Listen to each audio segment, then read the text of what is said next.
After Trump's election, America has seen a rise of women committing to 4B, a feminist separatist movement pledging not to date men, not to have sex with men, not to marry men, and not to have children with men. But to understand 4B, we should take it back to its origins. Before we get started, if the topic of this video interests you, do consider subscribing. I make video essays about various different topics, and I would really appreciate the support.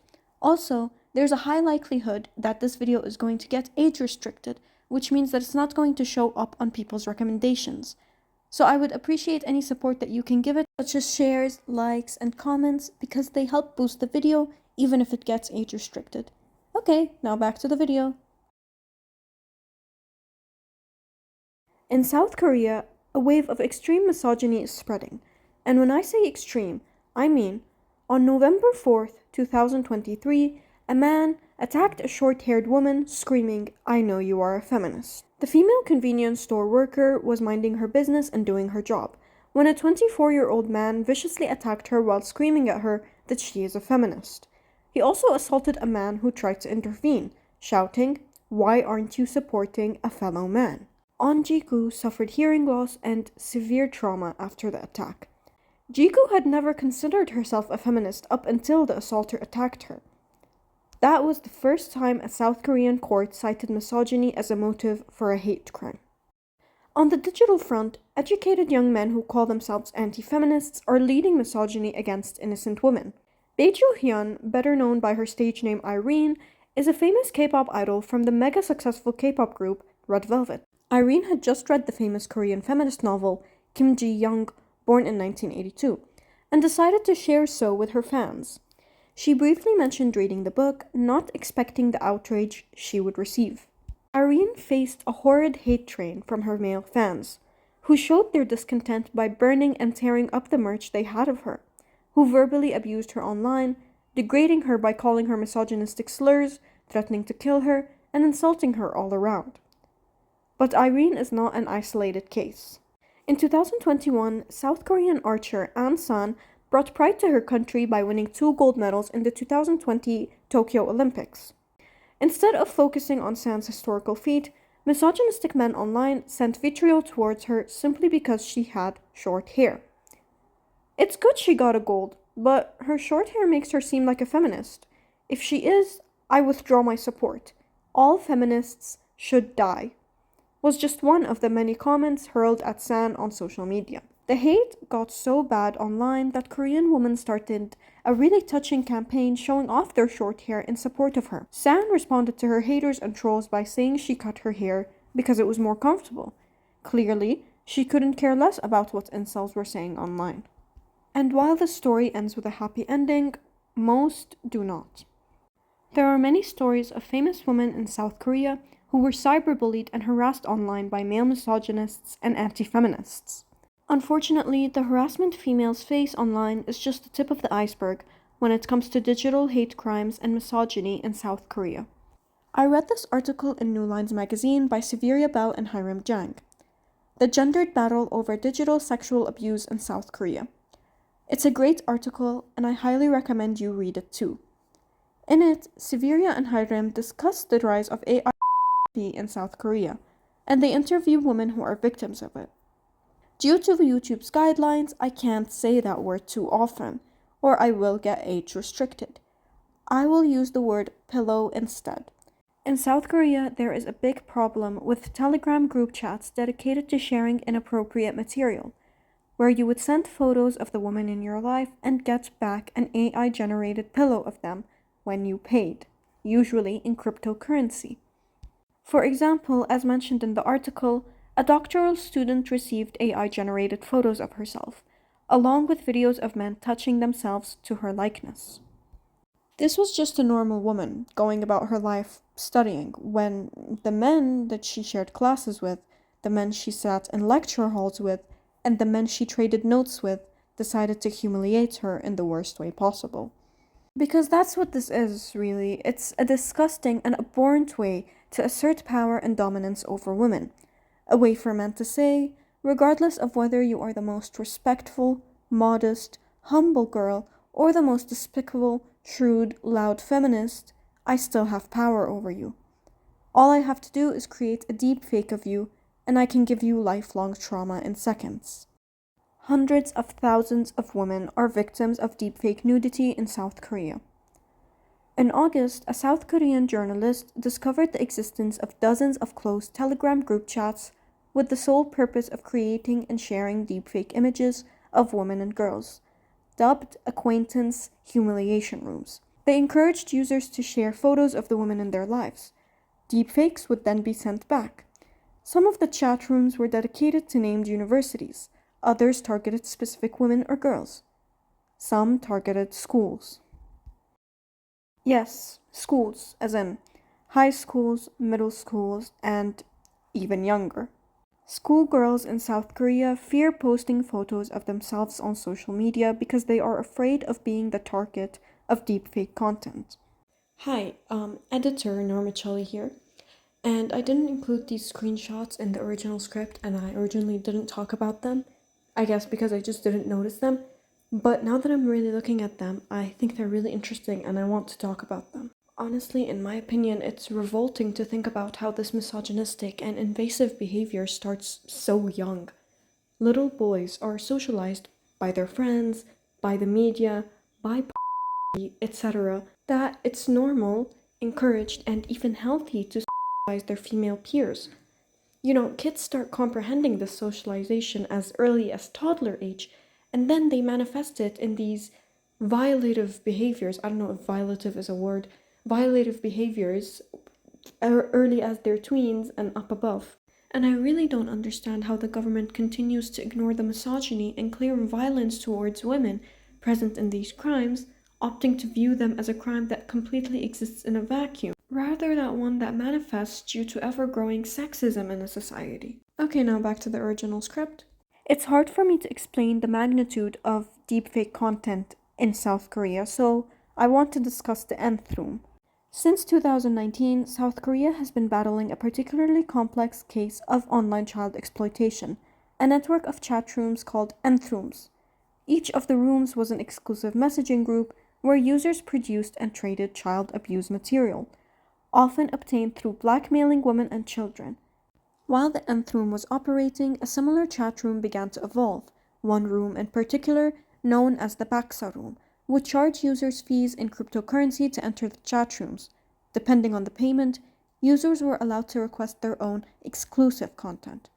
Leaders of the network used similar nth rooms methods of blackmailing victims into creating new images and videos of abuse. By posting false model and escort job opportunities, perpetrators targeted women and young girls. After obtaining their personal information, they threatened to release their photos and videos if they did not comply with the demands. Baksa room members were ranked and divided based on how much they paid, with some of the most abusive material purchased at high prices. VIP members, those who had paid higher fees, were given access to more on-demand, horrifyingly exclusive material depicting the abuse of children. Some VIPs even had the option of watching their victims get branded with the offender's name in the videos they had purchased. Reports say that Baksa Room users paid up to 1,500,000 Korean won, or roughly 1,260 USD, for access. But physical violence against women in South Korea has also been on the rise. 8 years ago, a woman was brutally murdered near Gangnam Station inside a restroom. The killer said he killed her because she was a woman. That was a huge spark for feminism in South Korea, with women not feeling safe walking alone at night. Women started realizing, I might get murdered solely because I am a woman. I might lose my life solely because I am a woman. Not to mention the violence that South Korean women face from their husbands and partners. According to Korean Women's Hotline, at least 887 women were victims of homicide by an intimate male partner in 2009 to 2018, and 727 women survived a murder attempt against them. But there are many women who don't report when they've been attacked due to fear or other reasons. So in reality, the actual number of victims might be much higher. So it's no wonder that female students who attended women's-only universities vehemently protested against the idea of admitting men into the universities. When the universities toyed with the idea of admitting men into their programs, The female students rejected this idea by protesting and vandalizing school property, saying, "Women's universities are for women only."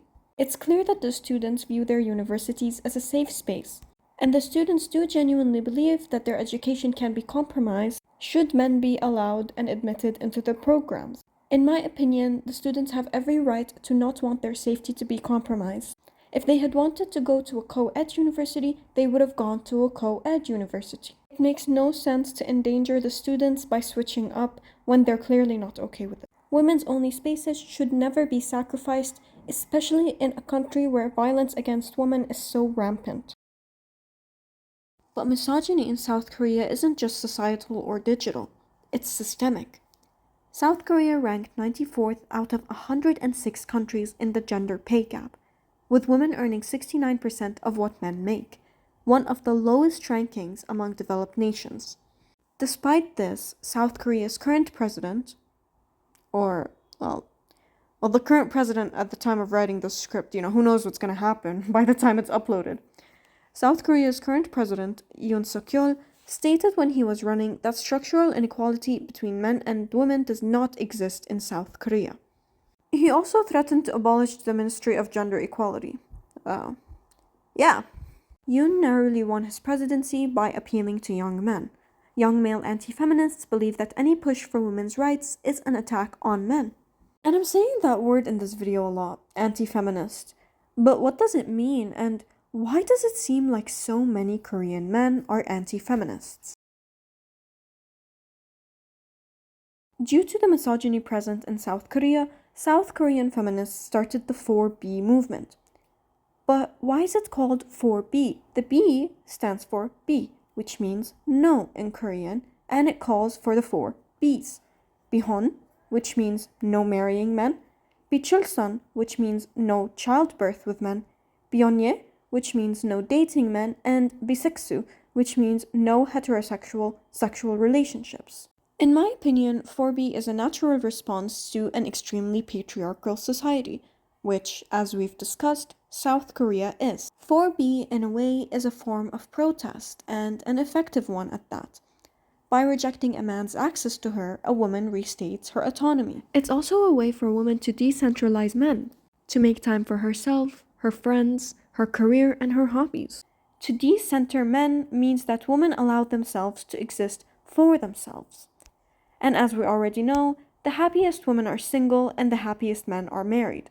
4B dramatically improves women's quality of life while showing men the importance of women in their lives. I think for the longest time, women were expected to tolerate men's bad behavior, especially in relationships and especially in marriage, but I think it's great that this generation is finally saying, no, actually, I don't have to marry a man who treats me badly. I don't have to deal with men who I'm scared of killing me every day. I don't have to do that. I can simply reject that lifestyle and focus on myself. However, this form of protest does not satisfy everyone. Clearly, it doesn't please most men. That's why men in South Korea came up with their own movement, anti-feminism. Feminism has an inherently negative connotation in South Korea. Feminists are viewed as crazy, irrational, man-hating lesbians. In a nutshell, anti-feminists feel as though feminism is an attack on their very existence, as though feminism is meant to destroy men and masculinity. As I've made it clear, this connotation is so negative that women's livelihoods and careers can be destroyed if they are considered feminists. They're even at risk of being attacked. Due to this view of feminism, you will see many South Korean women hesitate to call themselves feminists, opting for less aggressive labels such as women's rights activist. Anti-feminism is so huge and ubiquitous in South Korea that although the movement was started by men, many women are proud to call themselves anti-feminists too. South Korea's birth rate has been steadily declining since 1960, at 0.78 births per woman as of 2022. Although this video and the Western media make it seem like this is completely due to South Korean women partaking in 4B, this is simply not the case.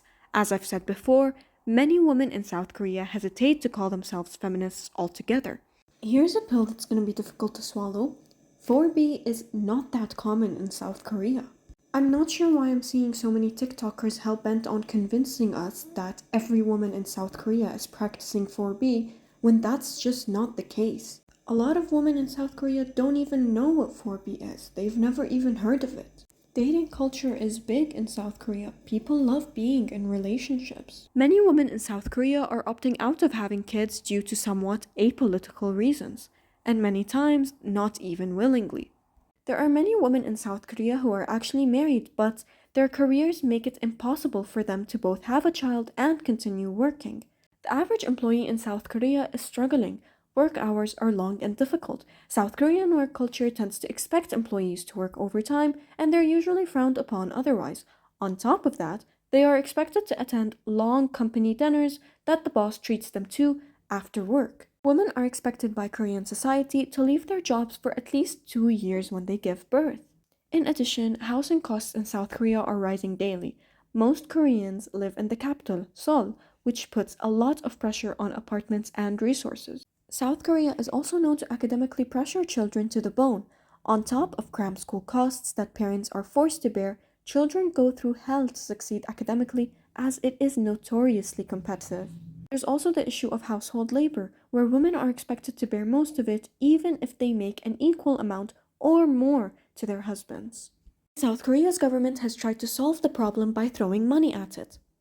Couples who have children are showered with cash, from monthly handouts to subsidized housing and even free taxis. Hospital bills and even IVF treatments are covered, though only for those who are married. Such financial incentives have not worked, leading politicians to brainstorm more creative solutions, like hiring nannies from Southeast Asia and paying them below minimum wage, and exempting men from serving in the military if they have 3 children before turning 30. Unsurprisingly, policymakers have been accused of not listening to young people, especially to women, about their needs. So the biggest reason that South Korean women aren't having kids? It's just too expensive. Due to the economy, work culture, and misogyny among South Korean men, many South Korean women are opting out of childbirth with men altogether, be it willingly or unwillingly, be it due to one of those reasons or a combination of more than one, birth rates are dropping. And I don't know why people make it out to be such a funny thing, as if an entire ethnicity isn't going extinct. Previous generations of women had to have children, undoubtedly. It was expected of them. And to some extent, it still is. But now, a lot of women have the choice, the ability to say no. Finally, women are able to reject motherhood and childbirth, which shows that society is improving slowly yet surely. And in my opinion, no matter how much money the government throws at this, birth rates will continue to decline until the government addresses the root issues. It is nearly impossible for a woman to balance her career and child caring, and also most men are simply unfit to have children with. All of these factors and more contribute to a woman's desire to live a single, child-free life, to commit to 4B, be it intentionally or unintentionally. And the government may try to get rid of 4B, and people may label it as radical and extreme. And to that, I leave you with a simple statement. Radical and extreme misogyny requires radical and extreme feminism. Thank you so much for clicking on this video and for watching it all the way through. If you've enjoyed it, consider subscribing to my channel and liking this video, and leave a comment telling me what you think. Thank you so much for watching till here. I love you so much. Have a great rest of your day. Bye bye.